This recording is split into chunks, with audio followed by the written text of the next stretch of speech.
Olá, pessoas do YouTube, sejam todos muito bem-vindos a esse canal. No vídeo de hoje, como vocês escolheram, será da parte 2 do desaparecimento de Lisanne From e Chris Kremers. Não esqueça de deixar seu like, se não for inscrito, se inscreva. E se por acaso você não viu a parte 1, eu vou deixar aqui no final desse vídeo também. Agora vamos aos fatos. Segundo a investigação panamenha, as jovens teriam sofrido um acidente na primeira ponte Macaco, que tentaram atravessar. Entre o mirador e a localidade onde os restos mortais das jovens foram encontrados, existem várias pontes Macaco, as quais são construídas com 3 cordas. Atravessá-las é realmente perigoso. Muitos indígenas que vivem na região já perderam a vida na travessia. Depois do acidente, as meninas teriam padecido no rio e seus restos mortais foram arrastados, chegando até a localidade de Alto Romero. O investigador privado José Mosqueira trabalhou no caso e não acredita nessa resolução. Em entrevista para a TV panamenha, o detetive disse que células criminosas atuam na província de Chiriquí, cometendo uma série de crimes. Segundo ele, o governo panamenho perdeu uma oportunidade de capturá-los. Boquete, apesar de ser uma cidade turística e parecer um local pacato, possui uma grande atividade de tráfico de drogas. A trilha El Pianista, encravada na cordilheira de Talamanca, apesar de ser um ponto turístico muito procurado, é bastante usado para o contrabando de entorpecentes. Ela liga 2 províncias. Além disso, na ocasião do sumiço das 2 jovens, uma gangue local levava terror para o município. Tratava-se de Los Niños de la Quinta, os LOND5. Outras incongruências no caso também demonstram a existência de uma terceira parte responsável pelo desaparecimento das 2. A análise dos celulares demonstram que elas fizeram a primeira tentativa de ligação para o número de emergência às 16h39. A região após o mirador, porém, não possui sinal de celular. A segunda tentativa foi realizada às 16h49. Os 2 celulares foram desligados e 14 horas depois houveram novas tentativas. Agora, além de discarem um número de emergência holandês, as jovens passaram a ligar para o 911, usado no Panamá. Elas alternavam entre os 2 celulares. No dia 2, elas fizeram 4 tentativas. A primeira foi feita às 6h58. A última foi feita às 13h56. Segundo o blog Codecast, nesse dia, elas quase conseguiram completar a ligação. Mais tentativas foram feitas no dia 5, quando a bateria do telefone Samsung de Lisanne finalmente acabou. A bateria do celular de Chris, um iPhone, durou até o dia 11. Aqui entra uma questão importante. Segundo a análise feita pela polícia do Panamá e da Holanda, ambos os celulares estavam com apenas 50% de carga no dia 1.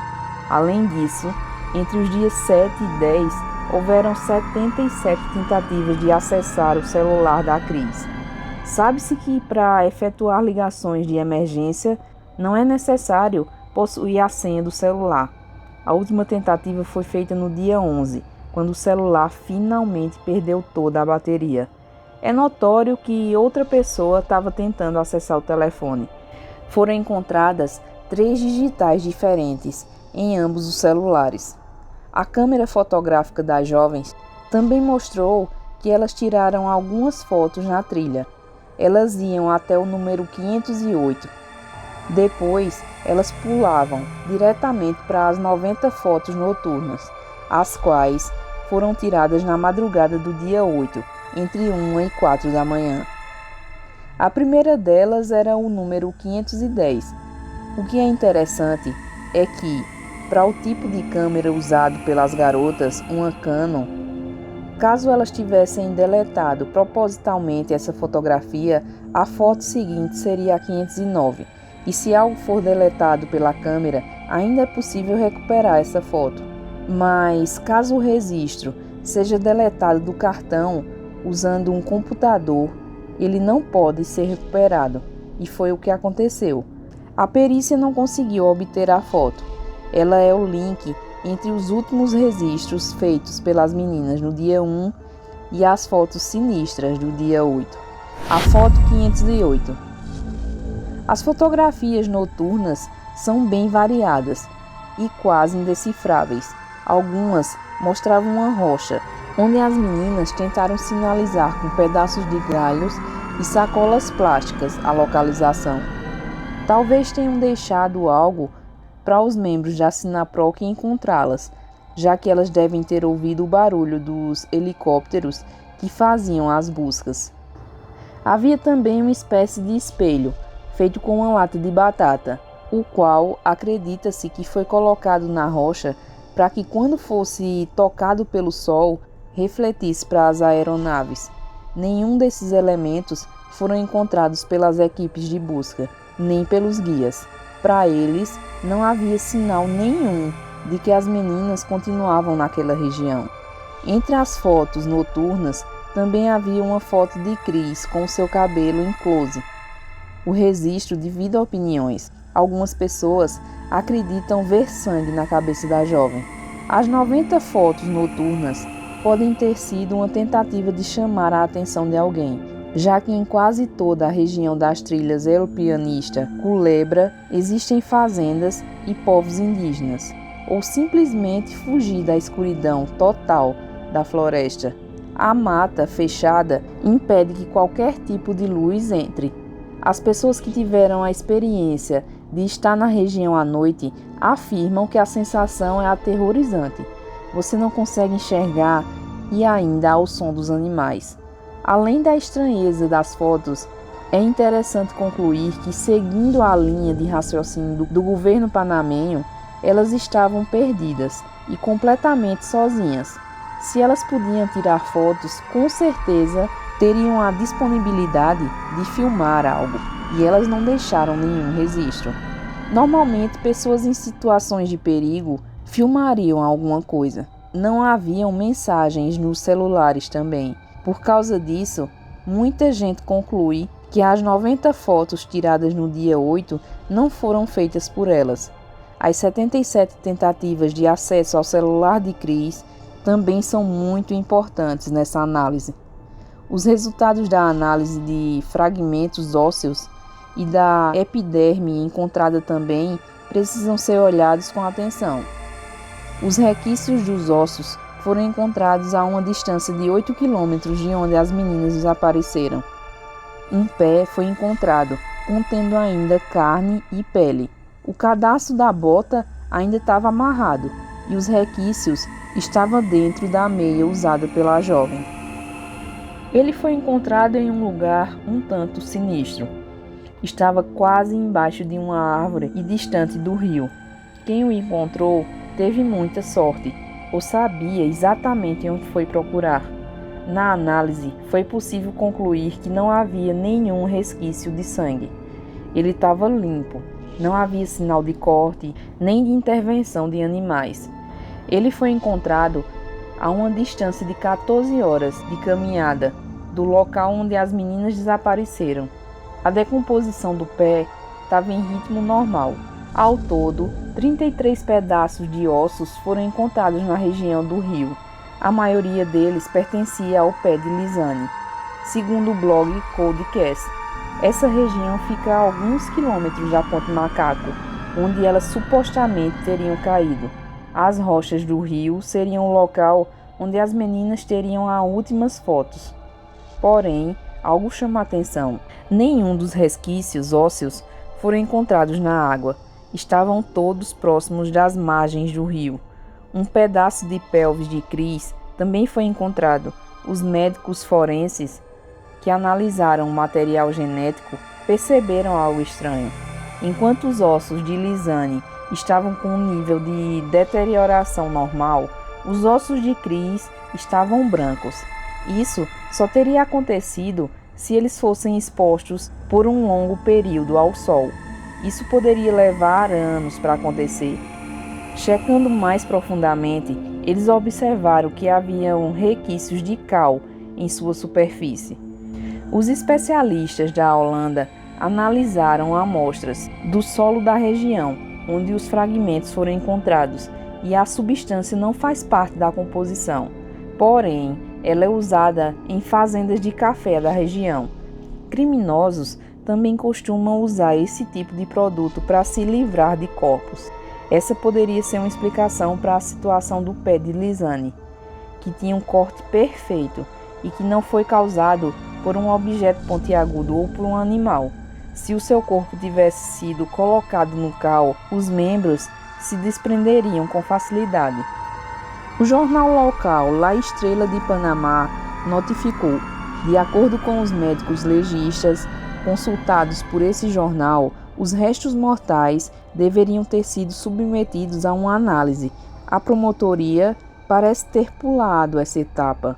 Beatriz Pitt, promotora responsável pelo caso, também evitou fazer testes de DNA no sapato. No entanto, os investigadores relacionaram as botas às jovens, por se tratar de um sapato de marca. A bota azul devia ter pertencido a Cris, pelo que a acusação pensa. Embora não haja nenhuma prova científica de que o sapato pertencia a uma das meninas, ele foi adicionado à evidência do caso. No dia 2 de agosto, as buscas encontraram novos pedaços de ossos. Os fragmentos teriam sido encontrados juntos de outros pedaços de esqueleto, os quais pertenciam a uma criança e uma idosa. O fêmur de Lisane também foi encontrado nessa oportunidade. Todos os ossos da perna esquerda de Lisane foram descobertos. O mais estranho de tudo isso é que vários ossos estavam na mesma região, pertencendo também a outras pessoas, e isso não é investigado? Nesse dia, também foi encontrada uma bola de pele que estava nos primeiros estágios de decomposição. Como uma região tão quente que passava por um longo período de chuvas, um pedaço de epiderme pode ter sido encontrado dessa maneira. Os médicos chegaram a afirmar que, para isso acontecer, o corpo deveria ter sido mantido em algum lugar fresco e escuro. Aquilo tinha sido manuseado por alguém.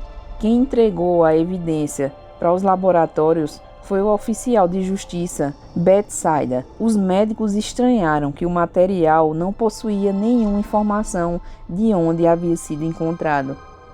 Se partirmos do pressuposto de que as meninas morreram na primeira semana de abril, hoje, 5 meses após o evento, as larvas não deveriam estar presentes. São de aspecto esbranquiçado e medem cerca de 1,5 cm.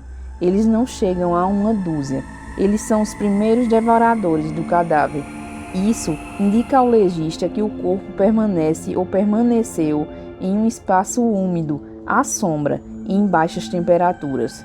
Outro ponto importante: o rio Culebra, onde os restos mortais foram encontrados, não teria força suficiente para carregar um corpo por muitos quilômetros, nem de fragmentar os ossos daquela maneira. A trilha. É preciso dizer que a trilha, encravada na cordilheira da Talamanca, parece ser uma região bem sinalizada.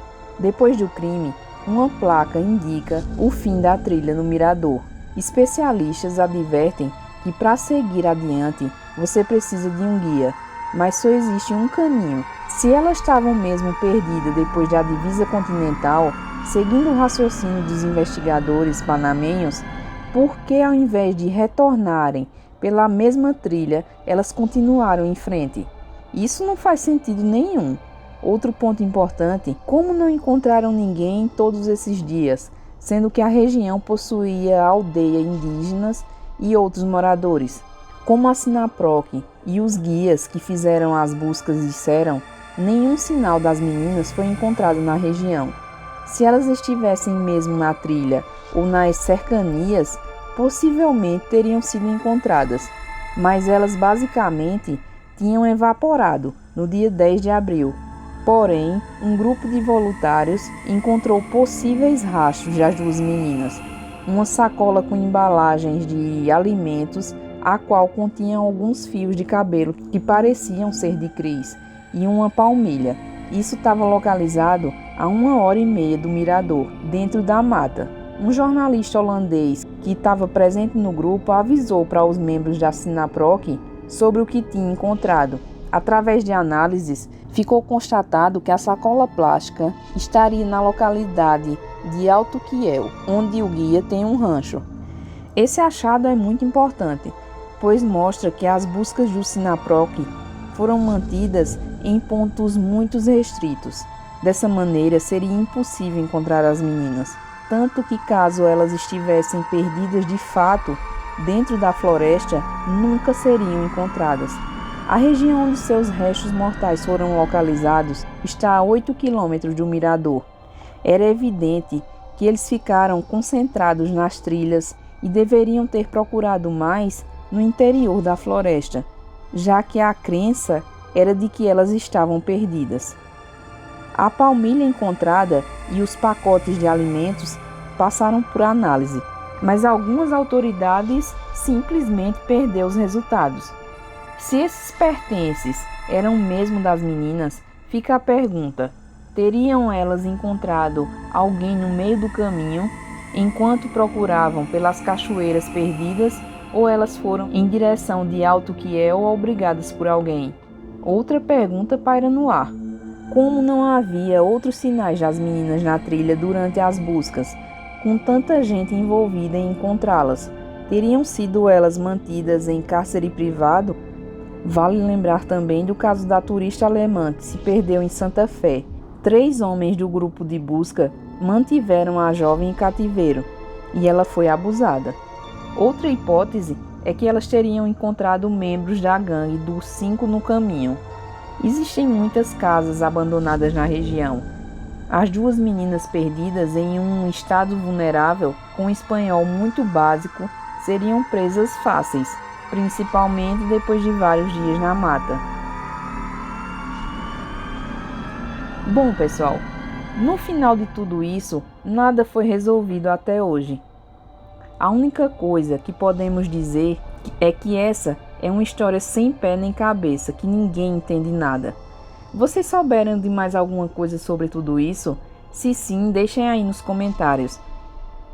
O nosso vídeo agora vai ficando por aqui. Fiquem todos com Deus e até a próxima.